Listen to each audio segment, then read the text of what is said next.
This book was drama filled from page one. If you love a messy urban fiction with an unhinged MMC, don't take my word for it. Get the book, read it for yourself. My name is Raquel. Welcome and welcome back. So, this is a book review about the book So What Am I by Kia Jones. It is a series of two. This is the review on books one and two. It starts out, well, actually, it's about Vashan and Kimaya. So it starts out, Kimaya's in the parking lot, or I don't know if she's in the parking lot, but she's parked in front of the jail waiting for Vashan to get out. She have been waiting for him for hours. And so I initially thought, okay, this is going to be her man or her brother. No, this is her ex. Not only is it her ex, it is her actual husband's arch enemy. Did I tell you it was full of drama from page one? So she's sitting in the car, she's waiting on Vashan to get out of jail, and this homeless man comes over, starts cleaning her windows without permission with a dirty sock, and he's cussing her out at the same time. I got such a laugh from this. I had to go back and reread it. It was hilarious. I enjoyed it. So forgive me if I'm looking down. I did take notes. There is so much going on in this book. Vashan is delusional and unhinged. Tabby needs a kick in her butt, and she is the definition of a hater.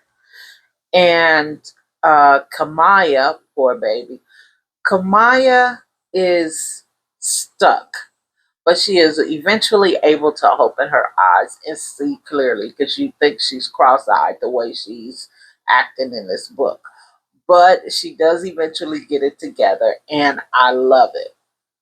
And then her best friend Gia, that's the girl you call, and when she comes, she's coming with a ponytail, tennis shoes, and Vaseline already on her eyes. She's with it. This was a really, really good book. So it is really about betrayal and loyalty and family drama. There's some baby mama drama in it. Um, this book is filled with all the things that I love for a messy urban fiction. It actually surprised me because normally it's just a bunch of mess, like just a bunch of mess until it ends. But this book actually winds up digging deep. Now, book number one is all the mess. Book number two, that's when they really get in and start to um, just bring it all together, make it make sense, and the understanding comes along. Kamaya opens her eyes, and there's still some mess, don't get me wrong, but it starts to get deep, which I honestly was not expecting. It really blew me away. So this book is really kind of two-dimensional. Not only is it messy, it is enlightening as well. Would I pick up my ex from jail if I was married to his enemy? No. I would not pick up my ex from anywhere if I was married to anybody, even if it wasn't his enemy. I am not one of those people who are friends with their ex. So, like, once we're done, you cut off, I'm moved on. So, my friends are no longer your friends.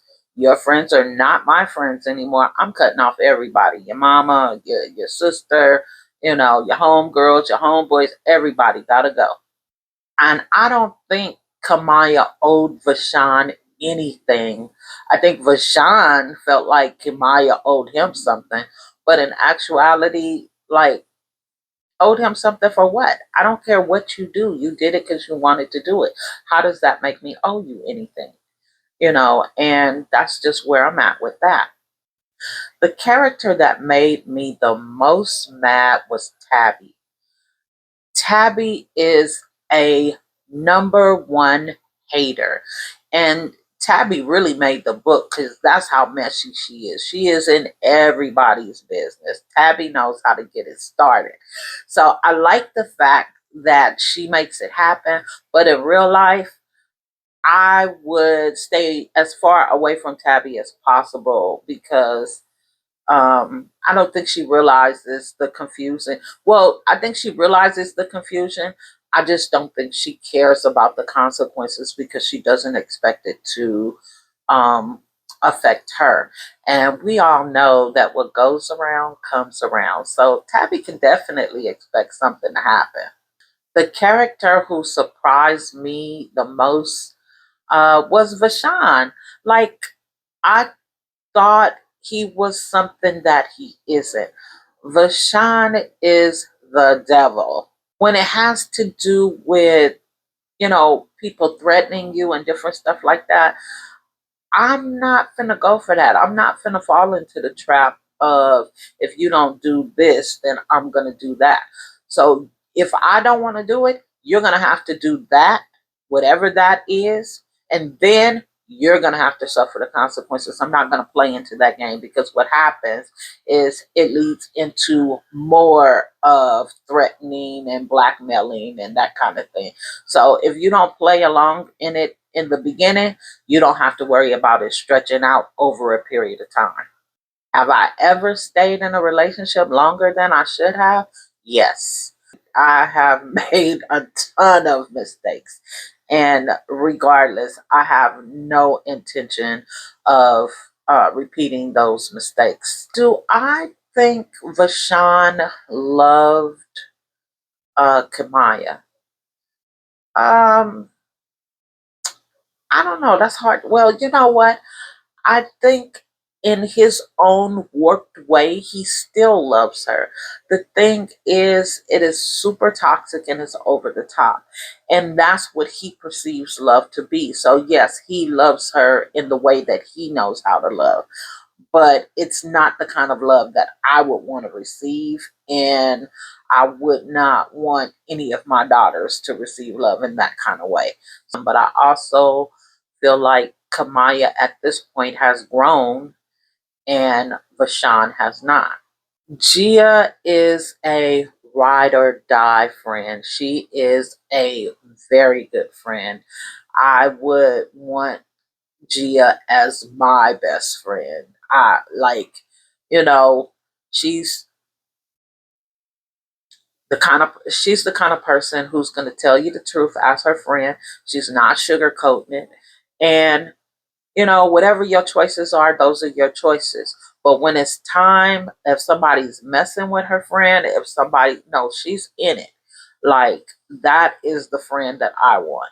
I want a loyal friend, somebody who's not going to lie to me, somebody who's going to tell me, oh, girl, you got spinach in your teeth, your pants are unzipped, you got tissue hanging out the back. Not walk around next to me and see it's there, but you don't want to hurt my feelings, so you're not going to tell me. You're going to let the world see me with, whatever this issue is. Just, come out, be real. I prefer it would come from a friend than somebody who I don't know, where I don't know what their intentions are for telling me. And that is Gia. So yeah, me and Gia could be like, that's the way I view friendship. So what this book showed me about loyalty is that some people can take it too far. You know, loyalty within reason. So here's a um just a kind of an example or a question. So let's say you and a friend of yours are together. Your friend commits a crime, but you're the one who goes to jail. Do you not tell on your friend and just go to jail? Or do you tell on your friend and say, hey, I didn't do it, she did it? How do you answer that question? Because I'm going to tell you how I answer it. I'm going to allow my friend enough time to come and say, hey, you know what? She didn't do it. I did it. And I'm going to let my friend know, are you going to make this right? Like, what are we doing? And if my friend expects me to be in jail for something they did, you are not my friend, because that's not what you do to a friend. I should not have to tell on you. So it's not about me being a snitch. It's about the friend being an actual friend. So if the stranger off the street gets taken to jail for something that they did not do, you don't know that person. The right thing to do, I mean, let's just start from the beginning, is to not do whatever that thing is, not commit the crime. That is ultimately the right thing to do. However, if you do this thing and the person off the street goes to jail for it, the right thing to do would be to go up and say, hey, they didn't do it. I did it. 9 times out of 10, most people aren't going to do that because they don't know the person. They don't have a connection to them. And of course, they don't want to go to jail. But when it comes to somebody you're calling a friend, you have a relationship with this person, you have spent time with them, you know them, you care about them, and you're going to allow me to go and be in jail for something that you did and you say you care about me? If you leave me there, you don't care about me. So if you don't care about me, I don't care about you. Hey, she did it, not me. That's how that works for me. How does it work for you? Would you tell on your friend, or would you go ahead and accept the time? I am so curious. Let me know. This is a conversation that I've had a couple of times with some people. And I've had people with, kind of mixed things happening, or, how they would handle it. So I'm curious to see how other people would handle it. Let me know in the comments. So this was a book review about So What Am I by Kia Jones. Don't forget to comment, like, and subscribe. Until next time, see you soon.